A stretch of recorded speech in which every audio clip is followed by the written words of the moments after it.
Expression ہے terrorism کی اور ایکسٹریمزم کی، اور یہ جو کچھ بھی ہو رہا ہے اسلام کے خلاف ہو رہا ہے۔ اسلام نے اس کی اجازت نہیں دی ہے، بلکہ اسلام نے کھلا کہا ہے ہاتھو برہانکم، یہ دین حق کا ہے، یہ دین عقل کا ہے، یہ دین برہان کا ہے، یہ دین دلیل کا ہے۔ دلیل ہو تو مانو، اگر دلیل نہیں ہے تو ٹھکرا دو۔ صلوات پڑھیں محمد و آل محمد۔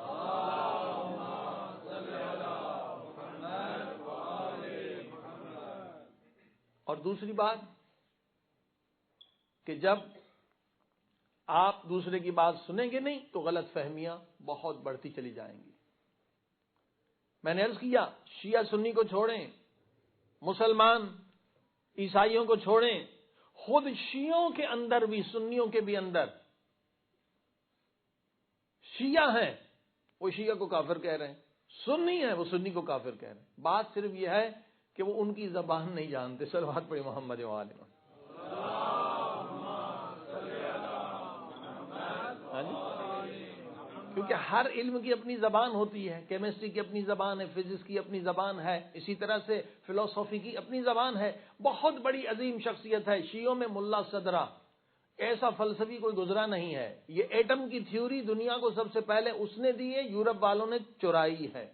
حرکت جوہری، سب سے پہلے ایٹم کی تھیوری ملا صدرہ آیت اللہ العظمیٰ صدر الدین شیرازی نے دی ہے۔ ایسا عالم، ایسا فلسفی کہ ابھی کمیونزم پیدا نہیں ہوا تھا تو اس کے بارے میں خبر دی اور اس کے بارے میں وہ دلائل بھی پیش کیے کہ یہ ازم ناکام ہو جائے گا، یہ ناکام ہے، نامراد ہے۔ اسی کے ذریعے سے علماء کمیونزم والوں کو مسلمان بناتے ہیں، لیکن کیا خود شیعوں کے اندر لوگ کہنے لگے یہ کافر ہے؟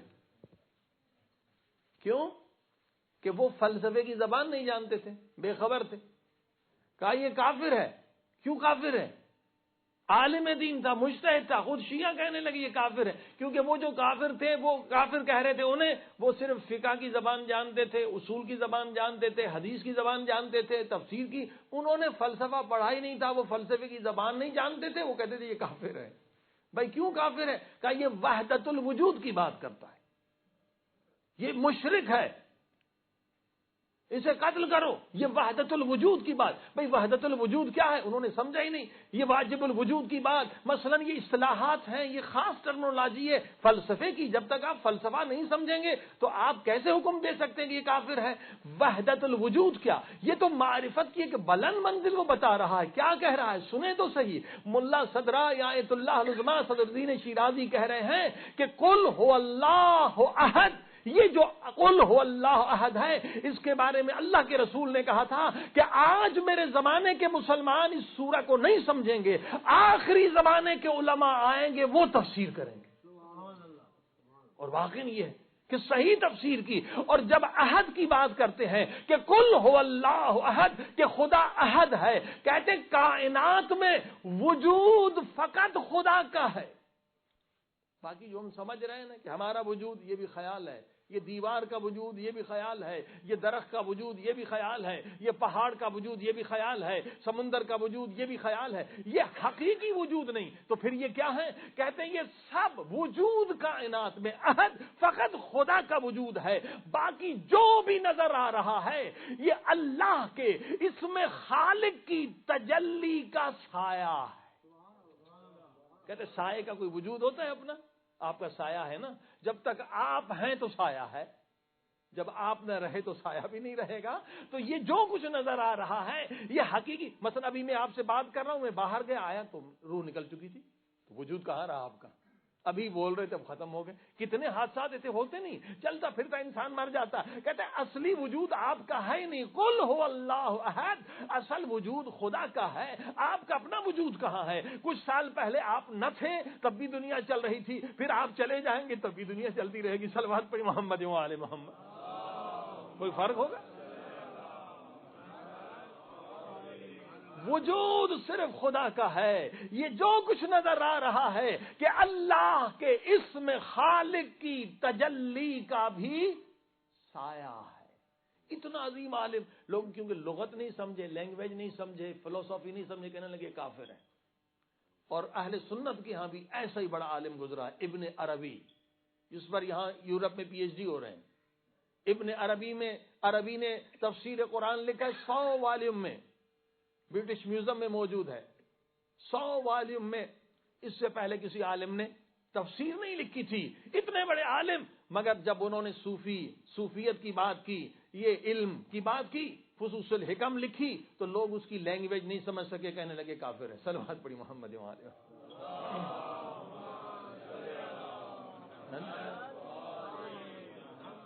ایسا عظیم شان عالم، 1000 استاد اس نے دیکھے، سفر کیا، فتوحات مکیہ لکھی، یہ عظیم شان کتابیں لکھی، اور یہ کہتا ہے فصوص میں نہیں لکھنا چاہتا تھا، اللہ کے رسول نے حکم دیا یہ کتاب لکھ. صلوات پڑھ محمد وعلى محمد.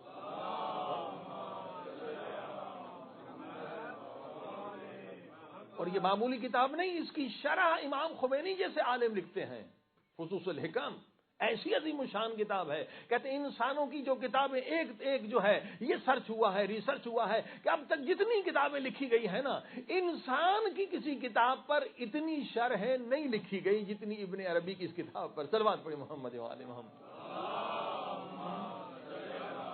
قرآن پر تفسیر.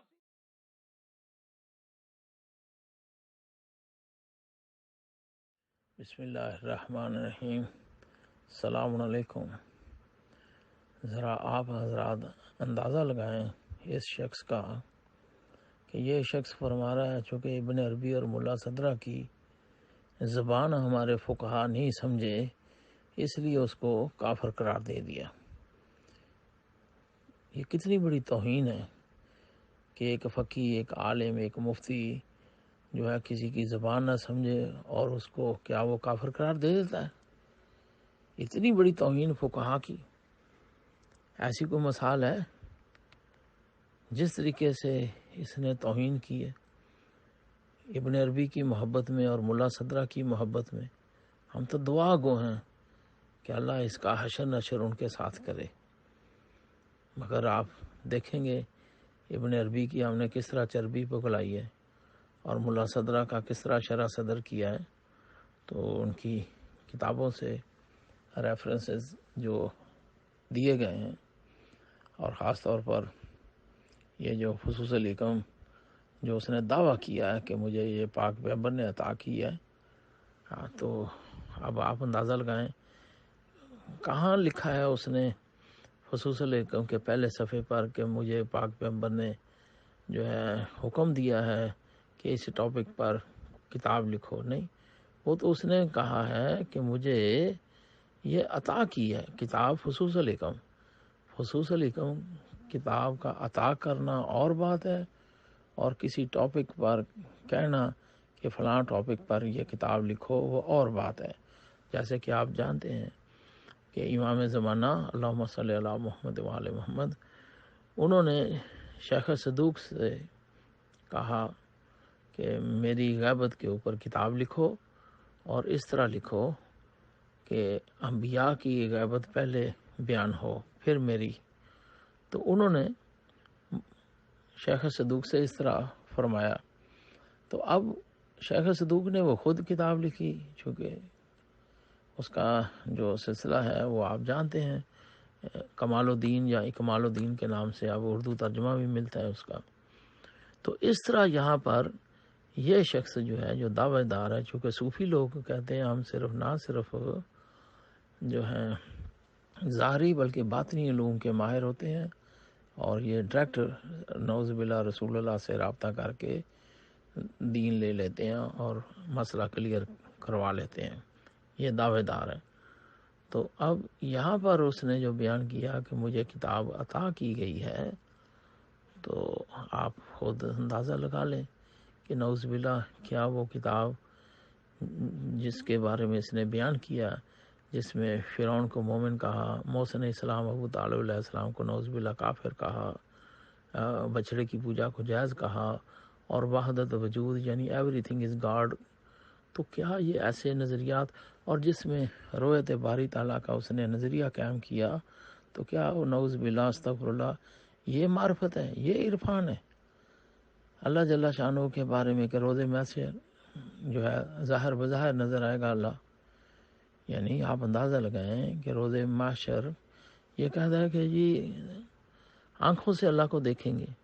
تو وہ کیا وہ نعوذ باللہ اللہ جو ہے اس طرح کا ہے، کیونکہ ہمارے نزدیک اللہ جو ہے جسم و جسمانیت سے منزہ اور مبرہ ہے۔ تو یہ کون سا عرفان ہے، یہ کون سی اللہ کی معرفت ہے کہ اس کو عارف باللہ قرار دے دیا گیا؟ تو لہذا اس کے عقائد باطلہ ملا باقر میسی نے عین الحیات میں اس کی ابن عربی کی حیات کو گل کر دیا نام لے کر، اور کتنے فقہا ہیں جنہوں نے اس کو ممیت الدین لکھا، کتنے ہیں جنہوں نے اس کو کافر اور زندیق فرمایا لکھا۔ تو اس طرح یہ ابن عربی کی محبت میں غرق ہو گئے، اور ملا صدرہ کے بارے میں جو اس دور کے فقہا نے اس کو کافر قرار دیا، جیسا کہ صاحب قصص العلماء نے لکھا اور ان کے حالات زندگی میں بھی۔ تو اب ملا صدرہ وہ شخص تھا کہ جس نے ابن عربی کے فلسفے کو یعنی صوفیت کو زندہ کیا، اس کی تعریفیں کی اپنی کتابوں میں، اور خاص طور پر فرعون کے بارے میں بھی اس نے کہا کہ یہ سچائی کی خوشبو ہے، اور یہ بڑی جو ہے نا تحقیق ہے، ہمیں اس میں اس کی اس نے تائید کی ہے۔ تو ہم دعا گو ہیں کہ ملا صدرہ تیرا حشر ابن عربی کے ساتھ ہو، اور ابن عربی نے کہا کہ فرعون ناجی ہے، مومن ہو کے دنیا سے گیا ہے، جدھر فرعون جائے ادھر ابن عربی جائے۔ ہم تو دعا گو ہیں کہ یہ جو ہیں صاحب یہ صرف آمین کہے۔ تو ہم تو محترم دعا گو ہیں کہ اس طرح کے لوگ آ کر اس دور میں جو بنی امیہ نے تصوف اسلام میں داخل کیا، اس کی بدعت تھی، اور بعد میں بنی عباس نے فلسفے کو جو ہے اسلام میں داخل کیا، کتابوں کے ترجمے کروا کر۔ آج فلسفے کا نام اسلام رکھ دیا گیا 30-40 سال سے، اور جو تصوف ہے اس کا نام عرفان رکھ دیا گیا۔ تو لہذا جو ہے یہ کیا یہ عرفان ہے، کیا یہ اس طرح کی اللہ کی معرفت والے ہیں؟ تو یہ خود آپ فیصلہ کریں، تفصیل میری وہ دوسری